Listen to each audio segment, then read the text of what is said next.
Hey guys, it's Eric from Starcraft2Tactics.info. Today I want to go over a quick strategy I just sort of concocted on the go, a great strategy for 2v2s. May or may not work in the leagues anywhere above Platinum, but definitely worth trying. It's called Photon Cannon Mastery. Basically, it's a two-part strategy. One person blocks them in, and the other person rushes. So, my role in this game was to block them in. See here, amber lamps. I'm just going to block them in, and we're going to build a proxy pylon right outside their base.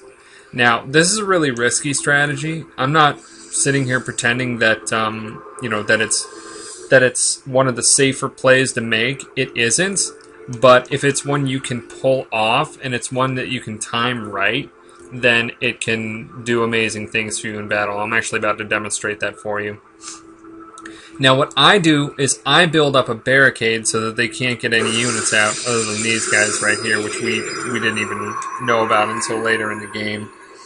But we actually had no idea these guys were down here. Originally I had actually built my barricade right here. But we basically just build up a barricade and let them come to us. And in the meantime we build up photon cannons in their base. It's a fairly simple strategy actually, so let's watch. See, first thing I do, I build a photon cannon right in front of their base.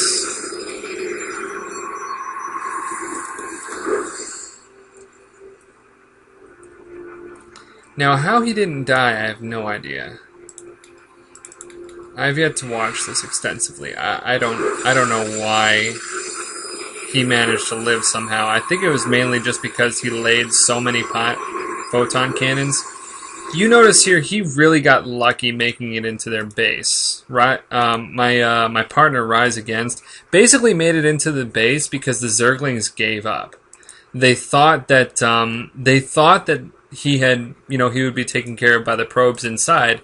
So the Zerglings just sort of stopped giving chase. They're like, whatever, and they left. So this strategy honestly works only about 60% of the time if you do it right. But it is a great strategy and is definitely worth trying if you're scouting out their base. Notice the first thing he does is build a ton of pylons.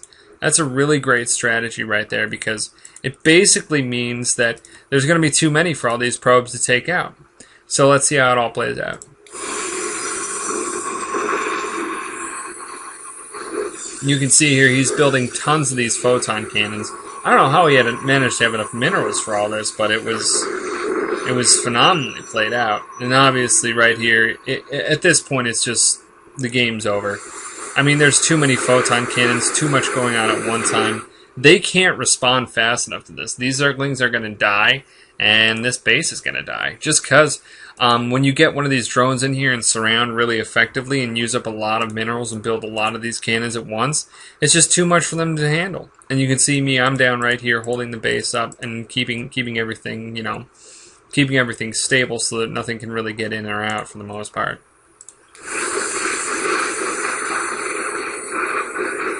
Now this is just an amazing, amazing job by my partner. I really have to hand it to him. It wasn't until I watched the replay that I really appreciated how good of a strategy this was that he played out here. But he literally just ran in. The micro precision of it was just amazing. He literally just ran in and just destroyed him. And then, of course, these guys try to expand. They end up moving up over here, but it's totally pointless at this point. It doesn't really matter where they move. He's pretty much cornered, and we pretty much have him where we want him. Now, obviously, they try to counterattack, and they pretty much fail because photon cannons are pretty strong, and I guess drones are somewhat weak, but nothing really to fuck with either, apparently.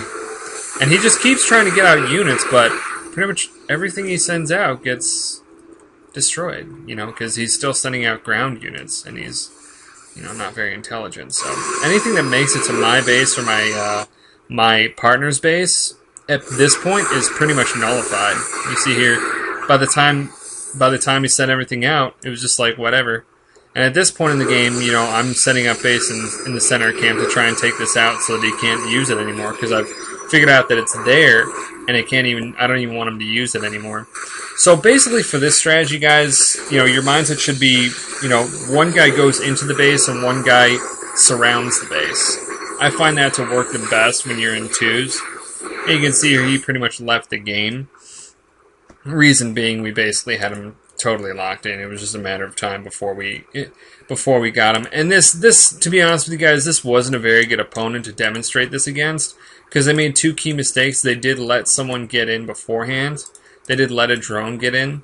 I guess they assumed that he would be in there, and then he did. Excuse me. I guess they assumed that his partner would stop him. And then the other mistake they made was he didn't move up the tech tree very much. If he had gone up the tech tree and been a little bit more aggressive, we might have seen this play out a lot differently. But he didn't. Either way, it's still a really well-rounded strategy. And if this game had gone on longer with better opponents, we definitely would have won, because at this point we just absolutely positively have the upper hand. There's no way they're getting back. So for this strategy, I find it's best to start with one player to lock them into the base, which is what I did, and then just have the other player rush in, try and sneak around, especially if it's Zerg, very effective against Zerg and Protoss. Have the other player sneak around, surround their base, and just take them out. From there, you can basically play it out however you feel you need to. Go air, go ground, go whatever. Just take them out.